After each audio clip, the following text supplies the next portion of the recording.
Let's talk about professionalism. You know, the thing we're all expected to perform at work. The tone, the look, the behavior, the pace. But here's the problem. Most of those expectations were built around neurotypical standards, not necessarily what's effective, just what's comfortable for the majority. And when neurodivergent people show up differently, we're viewed as unprofessional, even if we're doing brilliant work. Let's unpack how professionalism is still rooted in neurotypical norms and how we can start redefining it to actually make room for all kinds of minds.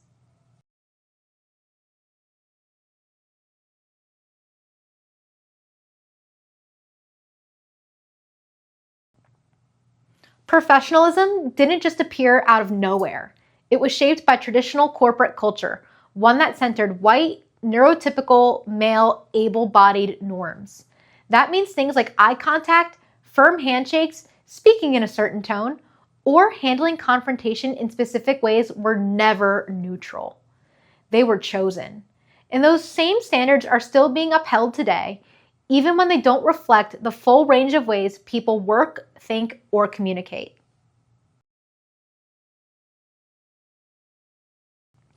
Many neurodivergent professionals spend a huge amount of energy on something called masking, which means hiding or minimizing traits to appear more acceptable or neurotypical.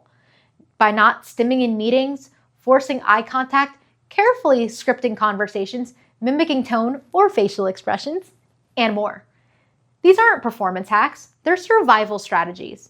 When we define professionalism by how well someone blends in, we reward masking and punish authenticity. That's not inclusion, that's quiet exclusion.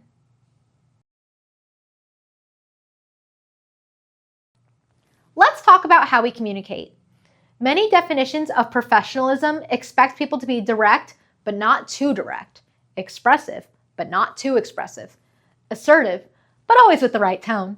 It's a moving target, and neurodivergent folks are constantly in a balancing act. Why does slower speech, monotone delivery, or difficulty with spontaneous small talk get viewed as unprofessional when the content of what's being said is on point? We've confused performance with substance, and that needs to change.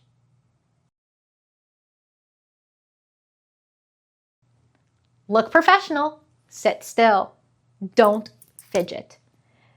These are things many of us have heard, sometimes since childhood. But for neurodivergent people, stimming, standing, or wearing noise-canceling headphones might be what helps us stay regulated and focused.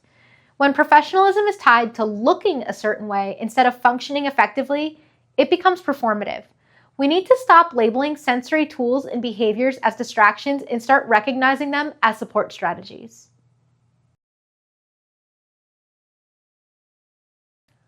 A lot of professionalism is also tied to time, how fast you respond, how many hours you log, and how well you multitask. But guess what? Brains don't all run on the same clock.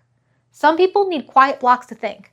Others do better with breaks, asynchronous work, or written communication. That doesn't make them less professional. It means they know how they work best. Respecting neurodiverse rhythms isn't lowering standards, it's unlocking better outcomes.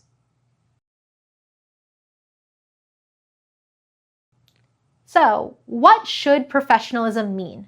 Let's make it about respect, not rigidity, integrity, not imitation, results, not appearances. Professionalism should be expansive, not exclusive. It should evolve to reflect the diversity of people in today's workplaces. That means updating policies, adjusting norms, and challenging our own assumptions about what good looks like. Because there's no one right way to be professional, there are many. Professionalism isn't a fixed rule book, it's a set of choices. And if we want truly inclusive workplaces, we have to choose differently. That means letting go of outdated norms that prioritize comfort over inclusion and embracing the full range of how people show up, contribute, and succeed. Are you changing the terms of professionalism in your workplace?